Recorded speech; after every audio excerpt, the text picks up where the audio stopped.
And can you hear me now? No. I think you probably can. Yes. Can you? Yes. Okay. All right, we're good. Technical difficulties. Let's start over. Welcome to Fallawsophy. I'm Jennifer Fallaw-Doering, your host. And it is Easter. Happy Easter, everyone. And we're going to talk about Jesus tonight. We're going to tell you some stories about my experiences with him. Beautiful experiences with him. And then I talked to him today. I was not in meditation. So, disclaimer. Yes, I talked to Jesus, and everybody else can too. It's called prayer, but you just listen and hear answers in your head. So I got some interesting information today from him, and I was about Easter and about the crucifixion and what happened after that.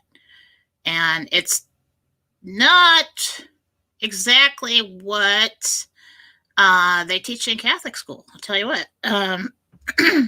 Somewhere along the way, somebody got a hold of our information and changed it enough to suit.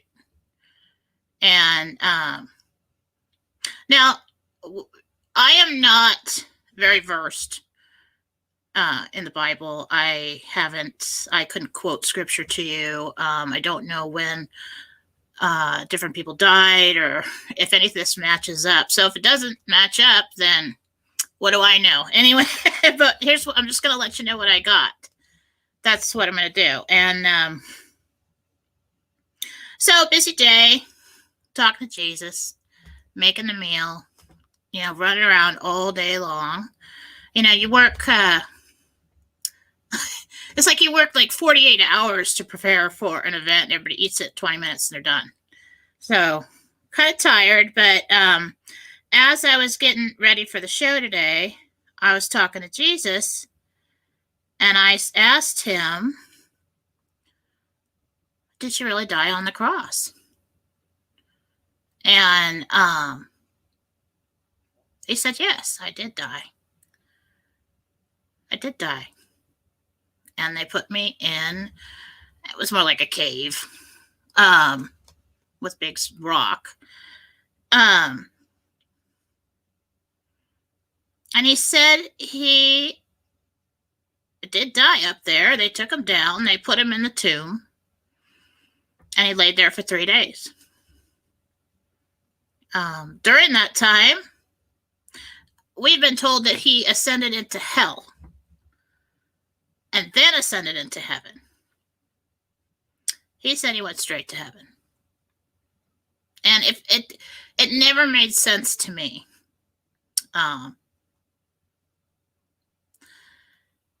That, you don't hear a lot of stories about people going straight to hell and then going to heaven. It's kind of like either or, and a lot of people say that's because of Jesus, but why would Jesus have to go down there? But he only had to go there for 3 days because he didn't have very many sins. That sounds like humans. And I asked him, I said, well, why would they tell us, that you go there first and then you go up? And he said, to make you believe that you're bad. And I'm like, well, me and all the other conspiracy theorists, it makes a lot of sense to us right now. I didn't used to think that way, but that makes a lot of sense now. Then this is interesting. He used a term, which is something that Archangel Michael gave to me a while ago, to explain the process that angels go through. Like when someone is saved from a car accident, an angel comes from the other dimension, comes into ours, solid as can be, moves whatever it is out of the way, saves them, and then goes back. Many, many stories you hear about it. People showing up, they're just there, and some guy helped me, and now he's gone. That is called transdimensionalization. Big word. I got in meditation from Michael a long time ago, and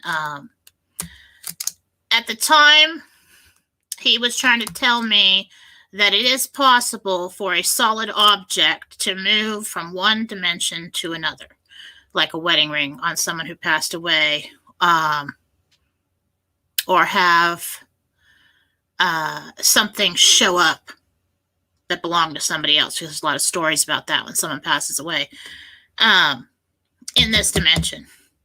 So transdimensionalization is where, okay, you're solid on the other side, dematerialize, solid here, dematerialize, you're back on the other side. And I asked Jesus, I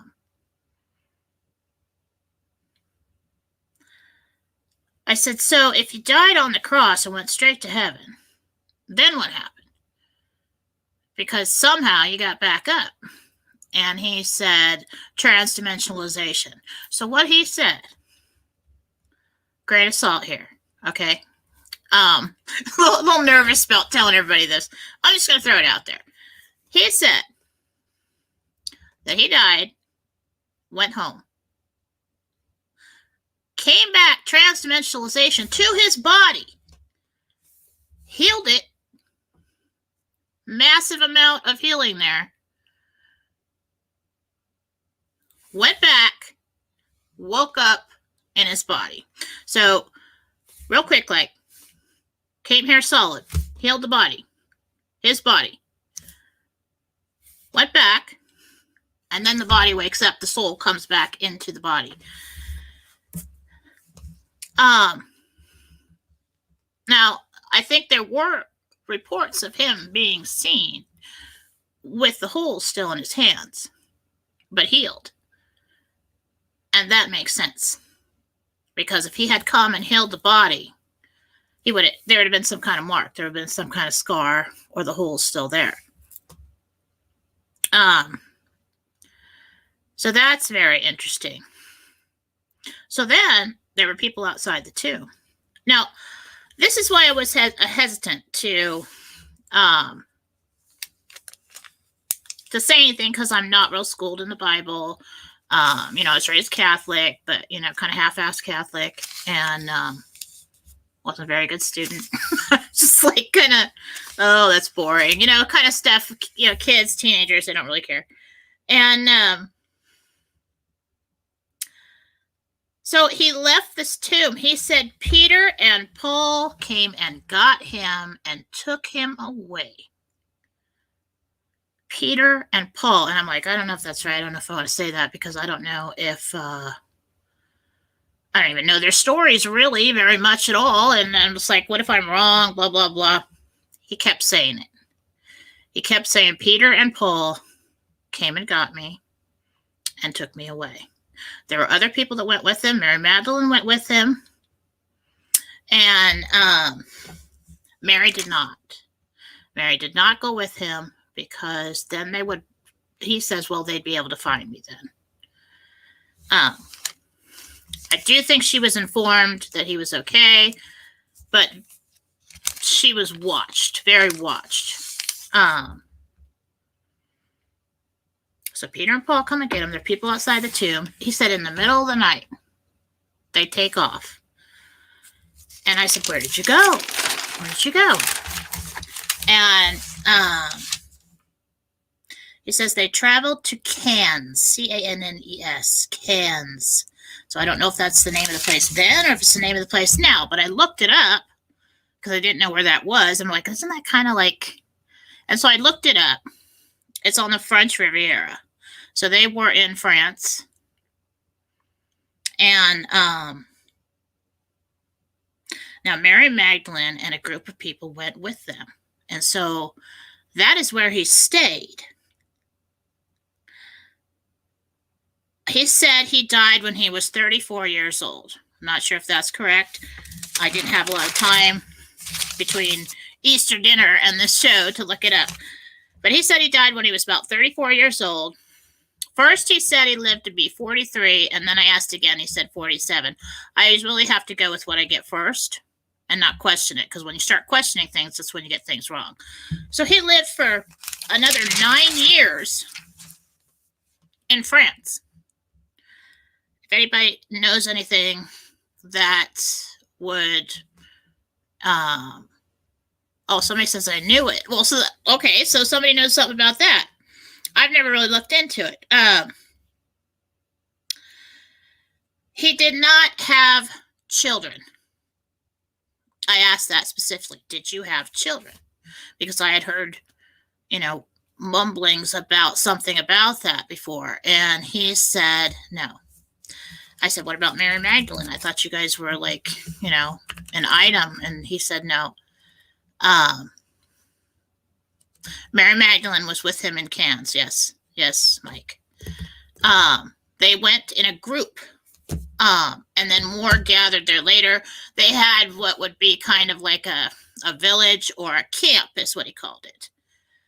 And people didn't know who he was there except for the people in the camp. So they all lived in this one area together. And all that time, he was teaching them about God and the universe. There were many books that were written. And this pisses me off a little bit, okay? Because he said there's many books that were written. And they were suppressed by the they were hidden first, and he said they really didn't come out for like centuries. I need to go get more information on that. I didn't have a lot of time, but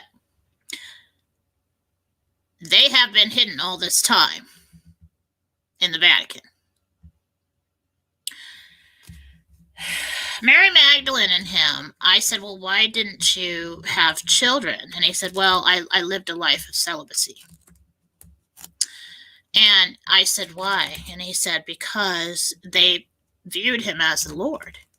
And Mary Magdalene at the time felt that it would be an unholy act to do something like that with the Lord.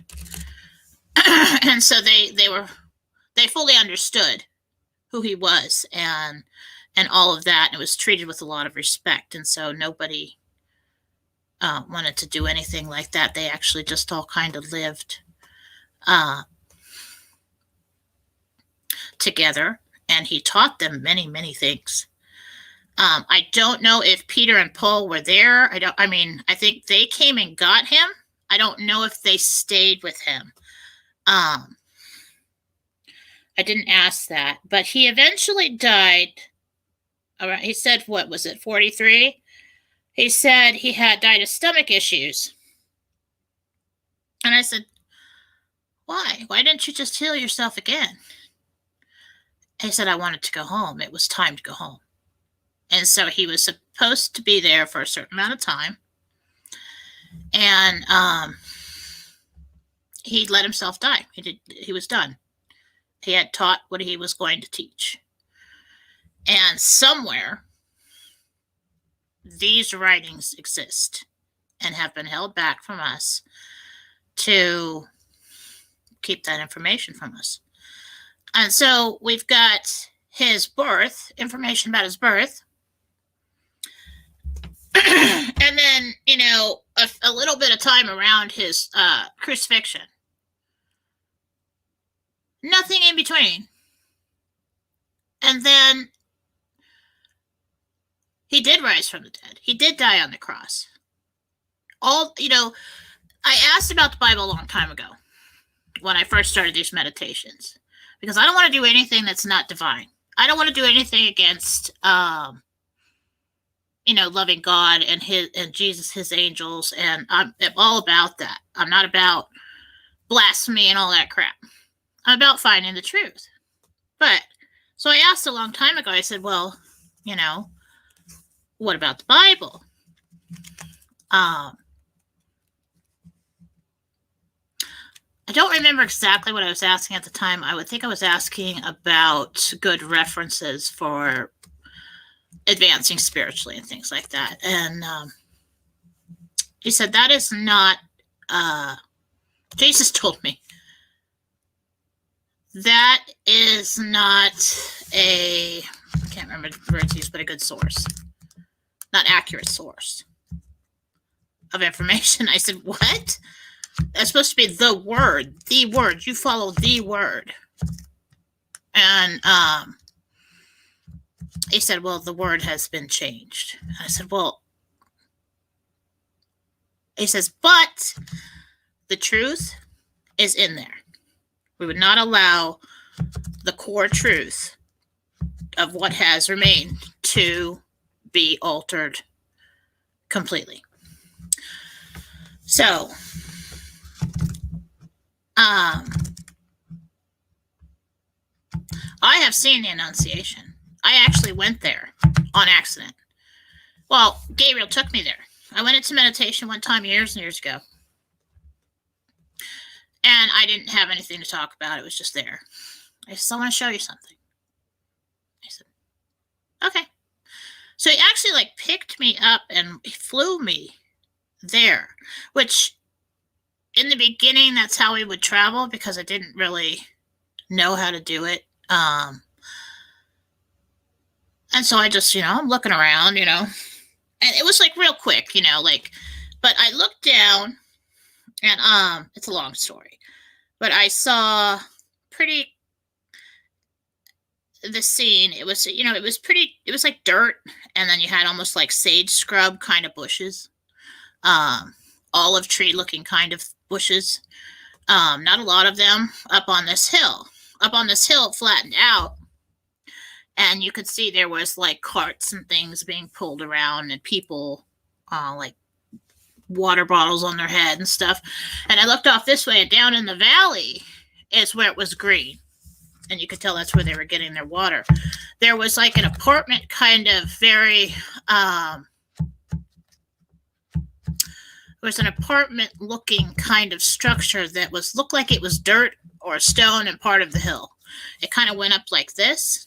And Mary, I didn't know I was going to, we go into one of these dwellings. And you could tell, you could see the sun coming through almost like these boards or kind of like a thatched kind of roof. And there was a room over here with no doors or anything. It was just really, it almost looked like, excuse me, it almost looked like just dirt dwellings or adobe, but very sandy colored. No, dirt floor. This girl comes out of the room. And over here, I can see some activity. It's very dark in there, except for the light that's coming through. There were people over here in the corner where most of the light was coming through, and I think they were cooking. And Gabriel's standing right here. Excuse me, allergies. Gabriel's standing right next to me, and I'm just standing there like an idiot, oh, this is boring. No idea what's going on. And this girl walks over, and Gabriel says something. She's holding this roundish flat, it's almost like a basket. Just little round balls in it. So I don't know if it was bread or fruit. But she turned around and she looked at him, and she dropped to her knees and dropped the basket and dropped to her knees. And she is on both knees, and she's just with her mouth open, just looking up, and she's nodding. And I could tell that he's talking to her. And the first visit, I'm so stupid. The first visit, I'm like, oh, well, he's talking to somebody. I think I'll go outside and take a look around. So I go to the door, and I look out in the courtyard, and I see the people moving around. So we went to the exact time and saw exactly what was happening at that time.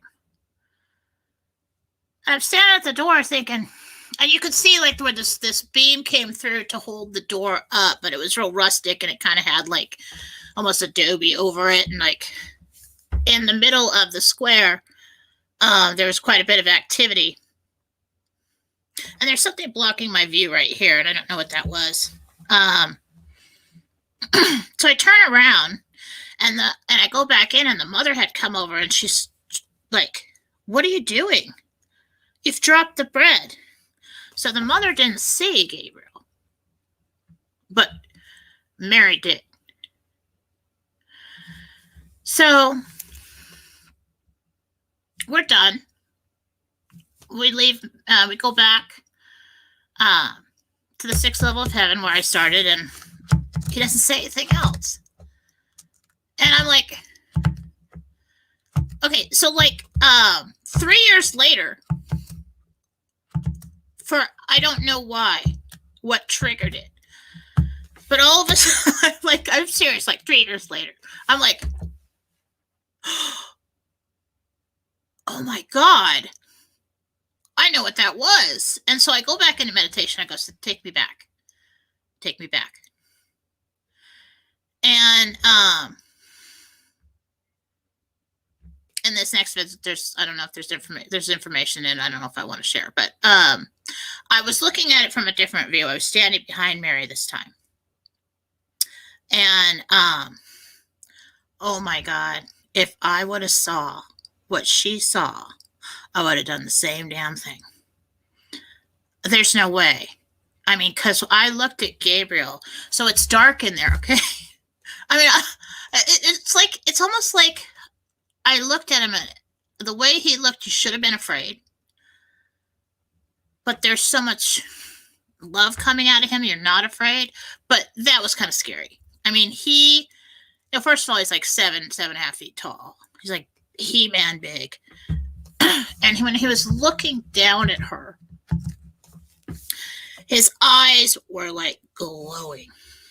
There's like this glowing coming out of him. And I swear to God, if that was me, I'd be like, yes, I will have a baby. Sure. Yeah, fine. But she was told. And I saw that. And it was the same scene. The mother comes running by, and what are you doing? And why are you freaking out? Why are you kneeling? And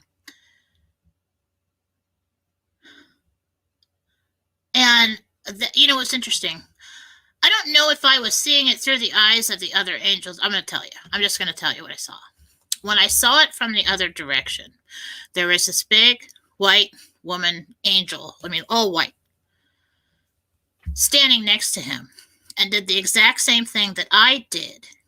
She went to the door, she looked out, but what she was doing was standing guard while he did that.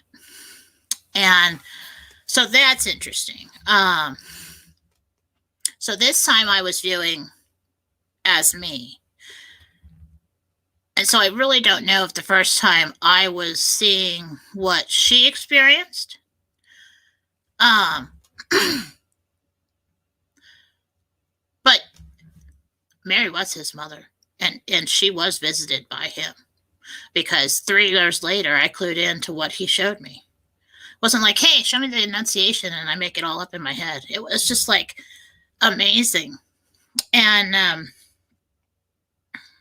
now whether it was a virgin birth, I don't know. I don't really think it matters, because I know pretty rare for a mother to be visited by an archangel with his eyes glowing and fall to her knees and agree to whatever he wants when they're going to have a baby. Yeah, that never happens. And that happened. So he was Jesus Christ. And he's very real now, and he always has been. I would like to know what he did, in the middle time, and I would like to know, I want to know those teachings from after. Because I think his work wasn't done. There was a lot more that he taught to these people that were with him. And those books were buried or hidden or something, because they were on the run. They were all hiding. But it was in France. Because I didn't really know. I have heard the name Canes before.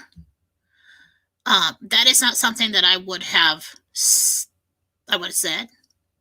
I had to look it up to figure out where it was. So if that matches up with anything you know, let me know. But, as far as having children, he said no, because he was treated as the Lord fully, and that would have been a no-no. I mean, just in our little way with like the priests in the church or something. If anybody's Catholic around here, you don't go up like, hey, you don't do that. You don't do that. So think about Jesus, and everybody knows he's Jesus. And, Mary Magdalene's like, want to have some kids? And she's not going to do that. So he really did live as Jesus and taught until he passed away. So I thought that was interesting today. So you can pair that up with any other theories that you heard.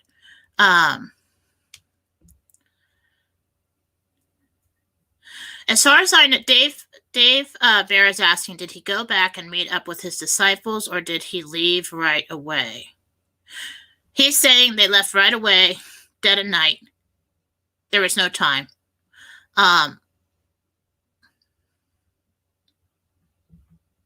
People were notified later where to go, and then just gravitated out and ended up in their camp. Certain people were not allowed to go because they were being watched. So I think these were probably the lesser known disciples. There were probably a few. Okay, Peter and Paul went, they had to leave after that because he's saying, well, put the rest in danger. So they really were on the run. They were trying to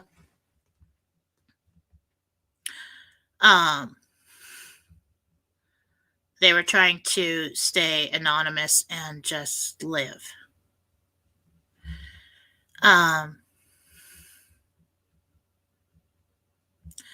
So no bloodline. I feel disappointed.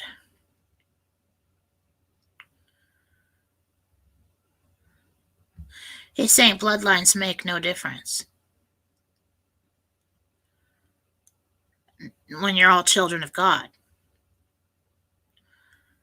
Makes no difference. He says bloodlines only determine your characteristics, your features, the way your body grows, the way it'll look. They have no significance in the eyes of God, he said. So, Mike wants to know,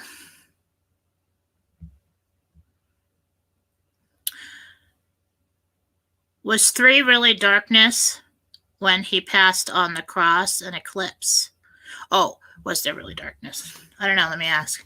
It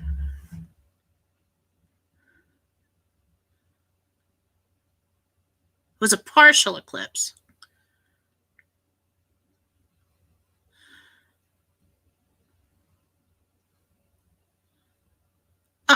He says everything's kind of been exaggerated over time, but it was like a partial eclipse.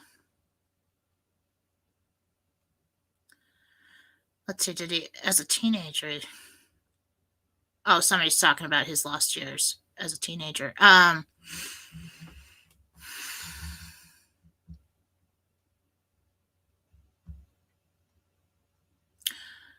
don't know what happened to Judas. I didn't ask all those questions. I could do shows on those if you guys want. You can always send me an email.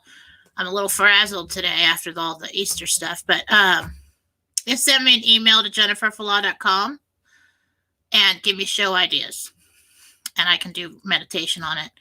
Some of these things I'm just really going to have to go in. But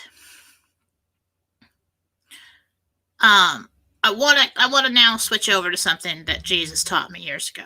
I was actually, believe it or not, I was teaching 3rd grade Catholic, the catechism classes, because you put your kids in there and they're like, oh yeah, would you like to do third grade? Would you like to? They're always trying to get somebody to volunteer. So they asked me, and I'm like, well, I'm not very schooled, I don't know. And she said, well, just let the Spirit move you. And, you're going to, third grade is teaching the kids how to be good disciples. I'm like, okay. And I'm thinking, if they knew that I was over here talking to angels and all this stuff, they'd kick me right out of there.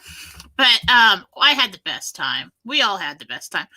I would just teach them their profession of faith and stuff, and then I would teach them little things like this.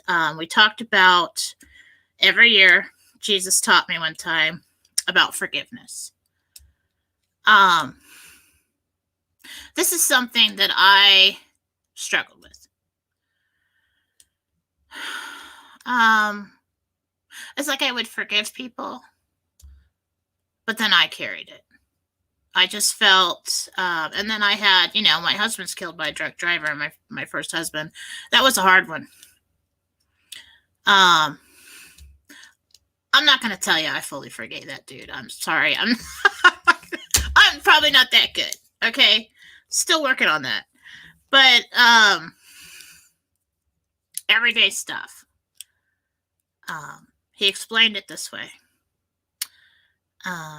When I asked about sin and forgiveness, he said, forgiveness is more for you than it is for them.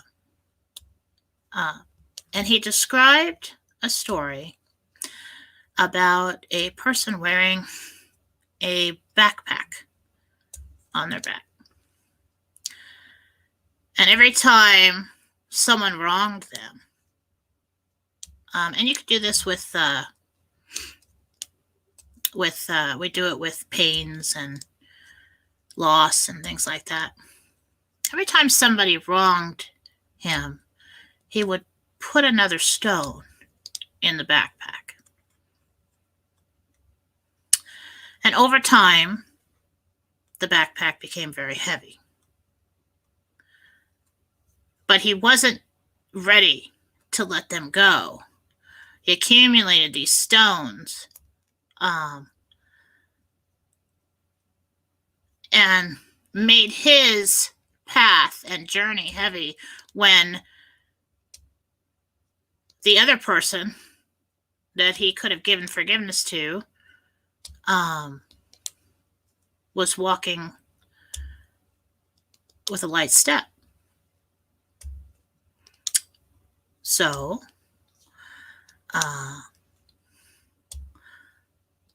the guy figured, well, let's say Jesus talked to him. I'm trying to remember the story he told me. It's years ago. I've been telling this for years. So let's say Jesus talked to the man, and he said, why don't you let me carry that pack for you? And he said, no, I can't let these go. It's not right what they did to me. It's not okay what they did to me. So I have to carry them. I have to carry these resentments. And Jesus talked to him, and he told him, forgiveness is not a gift to them. It's a gift to you. It's alleviating this heavy burden that you're carrying. Give them to me, and I will carry it for you.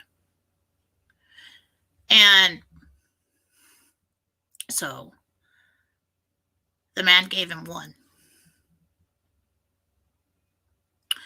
And soon Jesus had 2 rocks in his hand. And he said, I gave you one. Why do you have 2? He said, it's from the man you forgave. So it's a twofold thing. Forgiving someone is not about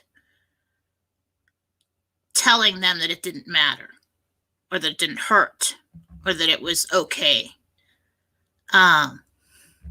It's not letting them off the hook to do it again. It's one by one,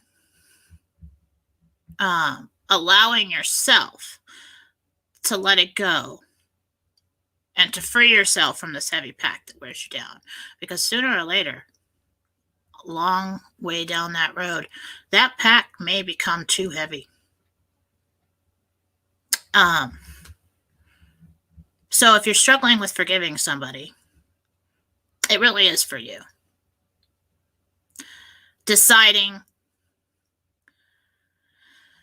I forgive you. It should be more like saying, I release you and I release me. Because if you're carrying their rocks, they're still weighing you down. They're still holding you down. They still have control over your life. They may be off running around free as a bird, not thinking about it anymore. You're still carrying this big ass stone on your back. So it really is best for you to say, acknowledge that it hurt, acknowledge what it did, but I am going to free myself from this burden so that I can walk on and be better. And that's what forgiveness is.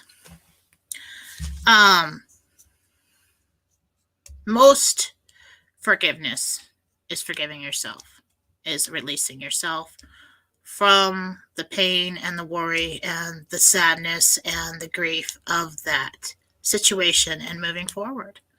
It's allowing yourself to move forward. That's why it's such a wonderful thing. The angels have said, Gabriel, his teachings are so perfect. Treats me like a child, and I appreciate that because he's so wise and I'm not. And so, like, when he teaches me something, it's very simple. And so what he'll do to me sometimes when I'm just, over the years, when I've been so burdened down with emotion or sadness or grief or stress, he'll go like this. And I'm supposed to come and put my hands, like grasp his hands, and we stand like this. And he'll say, give it to me.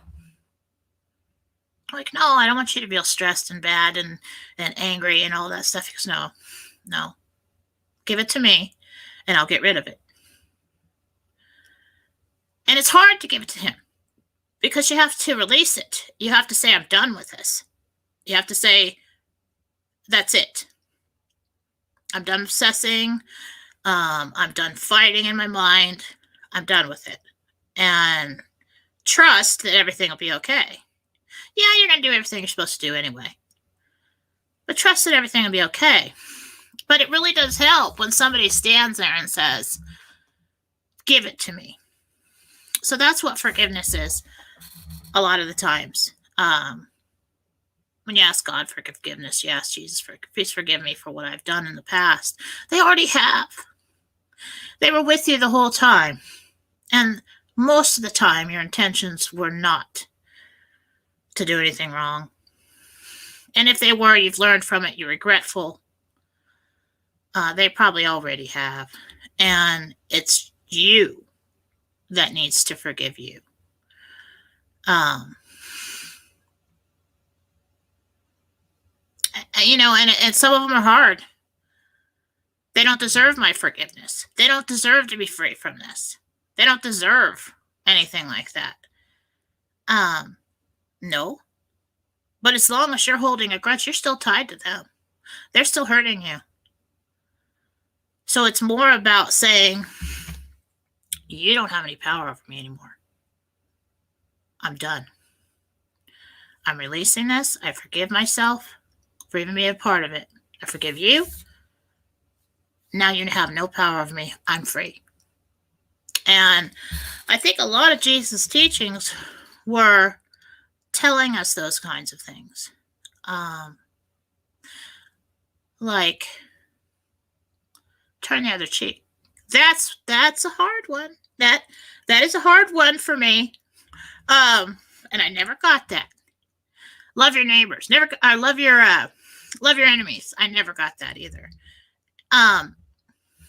Till I grew up, and I learned some things, and until I started doing the house cleansings, until I could get to the point where I could see these things. And I watched how the angels react. There is no hesitation when they remove something. They don't talk to it. They do not engage with the enemy. There's no emotion. It's just action. And allowing, when you turn the other cheek, you're not giving the dark side any power. What they want to do is engage you. You see people all over the internet all the time. They're baiting you. They jump on a post and shouldn't even be there and say something so outrageous, and they get you to respond. They're starting a fight. They're trying to fight with you. You diffuse the entire situation by ignoring them.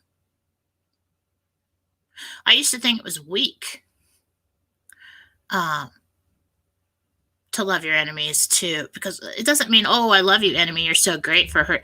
No. You push love at your enemies. Highly annoying, by the way, to any kind of attachment, dark side, bad guy, whatever. Highly annoying. The worst punishment really a lot of times is silence, and you all know that. Because they don't get a chance to fight you. They don't get a chance to hurt you. They don't get the chance to say those things or do those things that's going to get under your skin. So do not engage with the enemy.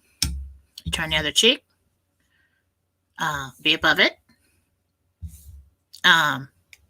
Most of the time you can do that. Unless you have to act. Sometimes we got to do some things. But I'm starting to understand as I get older these things a lot better. And I wanted to kind of pass that on to you. Another thing that Jesus taught me, he's so loving. Oh my goodness. That's why you guys say take these interdimensional meditation classes so you go talk to him like I do. Change your entire life. If you're not into talking to Jesus, go talk to the angels. Go talk to God. There's no reason why you can't. Who would want you not to believe? Who would want you to believe that you can't? Bad guys. Think about that. I remember. I'm not really good at going to church a lot. So there's times when I would go, I would miss a long period of time with the kids, and then I go back.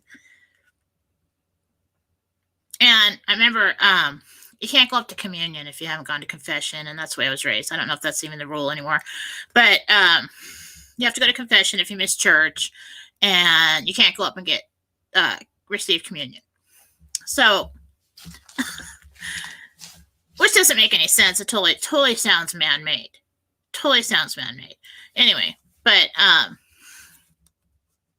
so one time I'm sitting there, and I sent the girls up, and I'm sitting there, and this is when I was widowed and I was alone, and I was like thinking.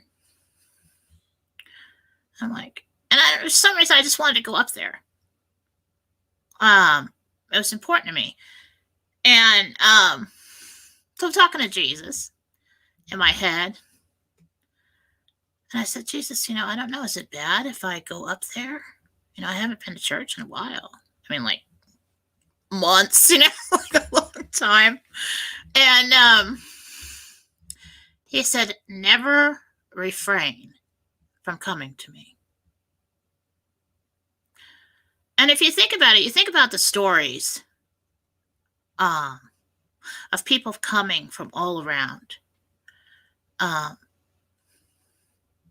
The stories that I've told, like the first time I saw Jesus in meditation, and I've seen people do this in the healing room. When you call the soul in, when I do these healings, you kind of touch them on the head and it showers them in grace, and they turn around and they see Jesus there. And they just, everybody does the same thing. They all fall to their knees. I remember when I did that, I see him do it with everyone. He picks them up and he says, don't do that. stand with me, walk with me. And he told me, this creates separation. I don't want any separation. And I'm thinking, okay, I won't do that. And so, it really is with God, with the angels, with Jesus. Bottom line is the oneness and the love. We diffuse the evil. We don't give it any power. And this thing with forgiveness, it is so healing. It really is. And what a wonderful thing, and I think a long time ago, they came up with the concept of going in and asking for forgiveness, because people were taught that they are so unworthy, such sinners, and then they're like, well, this baby was just born. How could it be a sinner? Oh, they're all born with sin, and so it's like, well, because of Adam and Eve, it's Eve's fault, and I'm thinking, that's crazy. It just never made any sense to me. It could be blasphemy. Everybody just shoot me. But I'm just saying what I've experienced from what I do. Going into meditation, I walk into a dream, standing there with Jesus and God and the angels. You can go up to him, God, angels, and just say, I'm just such a loser. Oh my gosh, I'm so bad. And it's about your intentions. They know your intentions. They don't turn anybody away. So this whole concept, maybe I'm ignorant, but this whole concept about Jesus having to go to hell for 3 days, we're talking about Jesus. It doesn't get better than that. It's pretty good, I'd say. He said he didn't go. So I think his teachings when he came here, bottom line, was to, interesting that is going on today, is to diffuse all the dogma and the wrong teachings from man, the programming of man. So today is Easter. Put 2 and 2 together. We've got a lot of that going on right now. It sounds like a new beginning to me. That's the symbol of the egg, the Easter egg. It's new beginnings. Jesus rose again to a new beginning. He did rise again. And I don't know what to call these books that were hidden. I don't know if anybody has looked into this or researched this. Maybe you know. But from what I know, in recent years, they have been in the Vatican. And I kind of feel like they're not there anymore. So maybe we'll see them. Maybe we won't. But if you start, I think we really just need to start breaking down all these labels that we have for ourselves, these badges that we wear, these rocks in our backpack, everything that we drag around with us, as something we constantly have to overcome. And the fact of the matter is that, if there's somebody you need to make amends with, do it. Get it done. Be done with it. Be free to move forward, to start a new beginning now.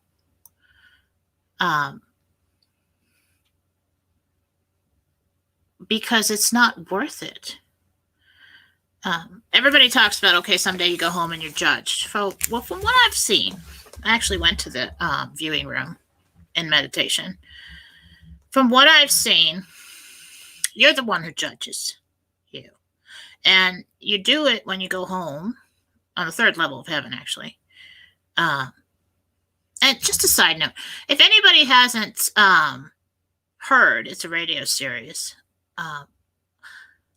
Over the years, several times, I've done the Exploration of the Levels of Heaven series through interdimensional meditation, where I went to the first 7 levels of heaven. I think they're probably the only ones I could get to without exploding. 7 was hard. And I explored them. I went back several times. And there is a free radio series on jenniferfallaw.com, 1 through 7. You can go and listen to right now. It's you just go to jenniferfallaw.com and hit the 3 little bars for more, 3 little dots, and you'll see the Level of Heaven series. I am going to do that again for Fallawsophy, and then it'll be a book. I probably have to go back 3 or 4 more times to each level, get more information. But sometime within the next year, I'm going to do it again and going back and explore more each level. But if you go and listen to these, it really makes a lot of sense. And on level 3, I think that's where I explained it, what I saw from this viewing machine. It's almost like there's this thing in the middle of this room, and it doesn't look like an enclosed room, really. But it's almost like you're viewing your life, and this is something that could, like in our time span, would seem like, you do it for 100 years. You go back in and out of something. And when somebody's doing that, they refer to them as in review. It's interesting, but it's not like a punishment. If something's too hard to review, you don't have to. It's all up to you. But what we do is we go back and look at our past incarnation, the one we just came out of, to see if we accomplished what we accomplished. You actually see everything from everybody's side, how you affected this person. So, and you're in a state where it's just a higher level of understanding. It's not one-sided at all. And that's your judgment. So at the core of everything, the core of Jesus' teachings was to teach people that they're not insignificant, and they are loved, and they are God, and the kingdom of heaven is within you and around you and still part of you. And baptism was a wonderful thing, and I still have to look into that a little bit more. What a wonderful concept to take somebody and put them in the water, and because if they believe, no, I can't, God won't accept me, I'm just too bad, I'm too terrible, I've done so wrong, I'm a peasant, I'm too lowly bloodlines. See? What makes this person better than that one? Their money? You don't take that with you. It's the goodness in your heart. It's your intentions. And so what a wonderful thing to take somebody into the river and just bathe them in the water and bring them back up and say, now it's okay to know that you're loved. We've taken it away. Gabriel with his give it to me. Jesus with his forgiveness. All these things that are trying to tell us to open our eyes. It's interesting. If we could really get a hold of his teachings, could it kind of parallel what's going on right now with the Great Awakening? Opening our eyes to the untruths, and helping us remember who we really are, and what's really most important is the love at the base of everything. Jesus told me one time, because I was being a brat and I was having a hard time, and you'll do this if you're taking the classes. The next interdimensional class is mediumship, and oh my goodness, this is going to be awesome, because I went into meditation today so that I would have a scene to tell you about. you are not going to want to miss this information that I'm going to give out in the class tomorrow. Totally awesome. So if you want to take the class, you can start with class 3. You'll want to go back and take 1 and 2. But you can go to jenniferfallaw.com right now. Sign up. It's tomorrow at 5 p.m. Pacific. It's going to be just like this with me and Mike Barra. And I'm going to teach you how to do what I do. But the mediumship part is going to go see your loved ones in heaven where they are. And that's what I did today. But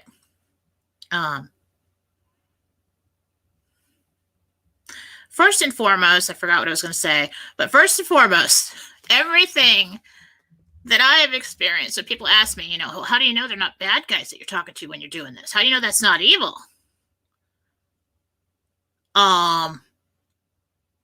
Because everything that I have witnessed is positive and loving. Evil cannot, they can try to fake love, but they cannot maintain the facade for long. And the amount of love that I have witnessed in the healings from God, Jesus, from the angels, loved ones on the other side is more than I could even explain. And that's why people can't turn me. You can't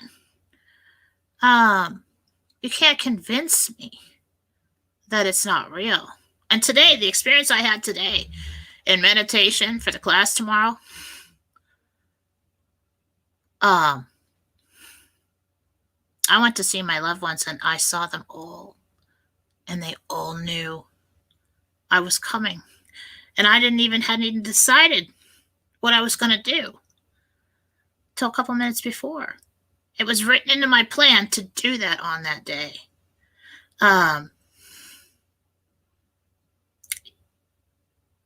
Sooner or later, evil trips over its own feet. And I've never seen anybody trip in this kind of work that I do in meditation. It's all been loving, all for the highest good, all unselfish. And I am a pain in the ass, okay? I will go in there and ask the same darn questions that I have asked over and over again. Because, I'm human. I'm dealing with my own stuff over here, oh my God, are the kids going to be okay? Or, just so many insecurity things. And I have never been met with, oh, you are so annoying, or I'm not going to answer that, or it's always just they always answer my questions. They always give me the best teaching. They always bring me back around, pull me up, and they will always say something I wasn't expecting or talk over my thoughts. And when that happens, I'm like, well, I didn't put that in their mouth. So, bottom line here, getting late, getting tired. But Jesus is real. He did live. Mary was his mother. Gabriel did come and see him. He did rise from the dead, and he was crucified. But he rose again, and he lived. And then he went home when he was done. And I believe him. I believe him. And so if anybody has any interesting information that would match up with that, I would love to hear it. You can go to jenniferfallaw.com and send me an email. One day I'll do the Annunciation story in full detail. I'm gonna revisit all of my. I've done radio for a long time, and they are all available at beaconoflightradio.com on.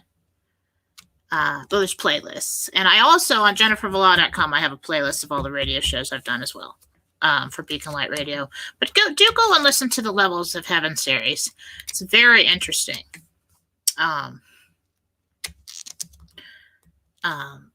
So heaven is absolutely real. And I hope that you all find your way to a place where your faith takes you to a place of knowing and not just belief. Because when you're in a place of knowing, nobody can take that away from you. You're just kind of like, well, I'm on vacation here or some kind of mission or something, but I know where I'm going, and I am never alone. And that's a wonderful way to live. And so God bless you all, especially on Easter. We'll find out if anything interesting happened today. I was thinking there was something about Easter going to happen, but I have no idea. I've been too busy in the kitchen and preparing for the show. This next week's pretty busy. I got the class on Monday night. If you have not signed up, you should sign up. Go to jenniferfallaw.com, first page. If you want class 1 and 2, you can get them right now and start learning how to do that and do what I do. Okay, guys, I love you all. Thank you for listening, and keep looking out for the next philosophy. God bless.